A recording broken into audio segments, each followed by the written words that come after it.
Hello guys, let's in very important question of basic maths जो SSC CGL में भी आ चुका है। तो देखिए, if a square plus 7b² plus a b की वैल्यू 106 है और a square minus 2b² plus a b की वैल्यू 30 है, तो मुझे 2a प्लस बी की वैल्यू बतानी है। ये क्वेश्चन है, ठीक है।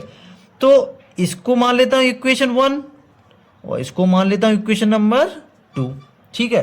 तो देखिए, 2a प्लस बी सॉल्व मैं करूंगा, पर उससे पहले मुझे ये दिख रहा है कि देखिए इन दोनों इक्वेशन में ए स्क्वायर का सेम कोफिशिएंट है, ए बी का सेम कोफिशिएंट है। तो अगर मैं इस इक्वेशन में से इसको माइनस करूं तो ये वाले टर्म तो एटलीस्ट कट ही जाएंगे, बी स्क्वायर बचेगा बस, ठीक है। तो यानी मैं क्या कहना चाह रहा हूं, मैं कहना चाह रहा हूं सबट्रैक्टिंग इक्वेशन 2 फ्रॉम 1 से इक्वेशन 2 को सब्ट्रैक्ट करना है। यानी इक्वेशन 1 क्या है, a square plus 7b² plus a b की वैल्यू कितनी है, 106, ठीक है। ओके, ये इक्वेशन 1 है। और इक्वेशन 2 क्या है, a square minus 2b² plus a b की वैल्यू कितनी है, 30। तो इसको मुझे सब्ट्रैक्ट करना है 1 में से। जैसे सब्ट्रैक्ट करूंगा तो इसका सिंबल चेंज हो जाएगा, ये कट गया, ये माइनस माइनस क्या हो जाएगा, प्लस। तो 7b² प्लस 2b² कितना हो जाएगा, 9b²। इसका सिंबल माइनस का हो गया तो ये कट गया, इसका सिंबल माइनस का हो गया।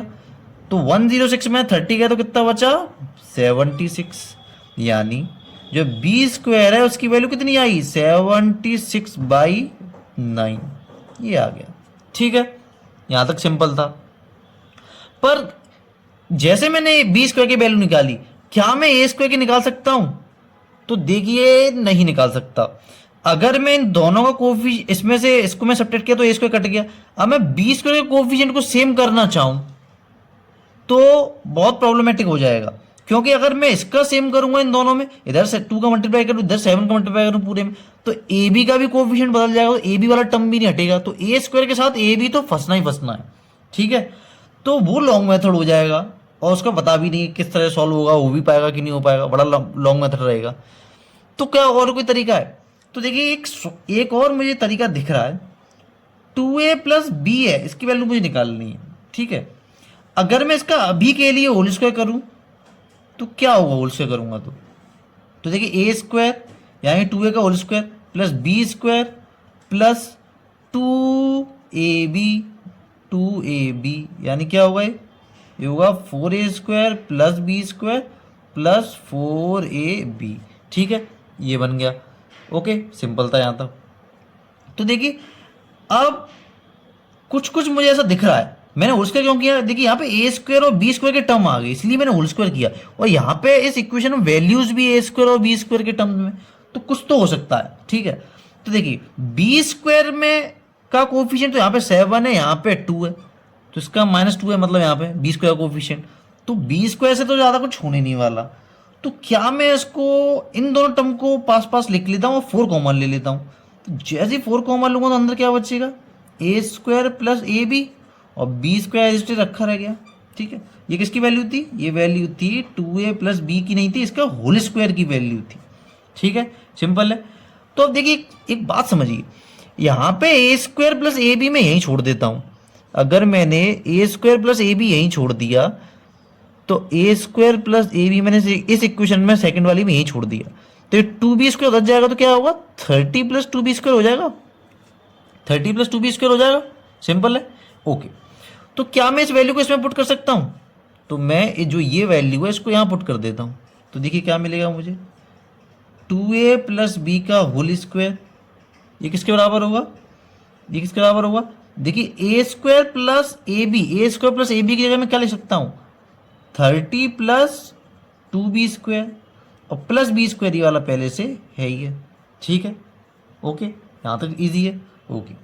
तो यानी 2a प्लस बी का होल स्क्वायर की वैल्यू क्या आ गई, 4 3 जा 120, 4 2 जा 8b² और ये एक b² पहले से था ही, ठीक है। तो यानी तो 2a प्लस बी का होल स्क्वायर, इसकी वैल्यू क्या आई, 120 प्लस 9b² आई, 120 प्लस 9b² आई। तो देखिए यहाँ पे a² प्लस ab की वैल्यू मैं इस इक्वेशन से भी निकाल सकता था, फर्स्ट वाली से 106 माइनस 7b² हो जाती, बट वो बड़ी वैल्यू है तो एक्स्ट्रा कैलकुलेशन करनी पड़ती, तो मैंने इजी कैलकुलेशन के लिए छोटी वाली इक्वेशन से वैल्यू पुट की है a² प्लस ab की। यहाँ पे a² प्लस ab की वैल्यू तो 30 प्लस 2b² पुट की है, वो मैंने छोटी इक्वेशन से की है, ठीक है, कैलकुलेशन ईजी हो जाए। लकीली एक काम यहाँ पर मेरा और बन गया, वो क्या बन गया कि 120 प्लस मुझे b² की अलग से वैल्यू पुट नहीं करनी पड़ेगी, मुझे पूरी 9b² की वैल्यू पता है, कितनी है 76, कितनी है 76। तो 2a प्लस b का होल स्क्वायर की जो वैल्यू है वो आई 196, ठीक है।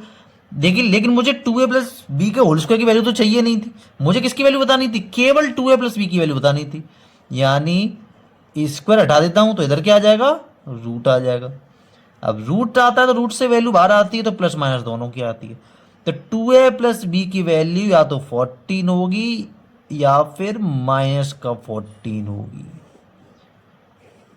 It was a quite easy question, but इसमें ट्रिक यही है, आपको ये होल स्क्वायर करना है, इसके बिना आप इसको जल्दी नहीं कर पाएंगे।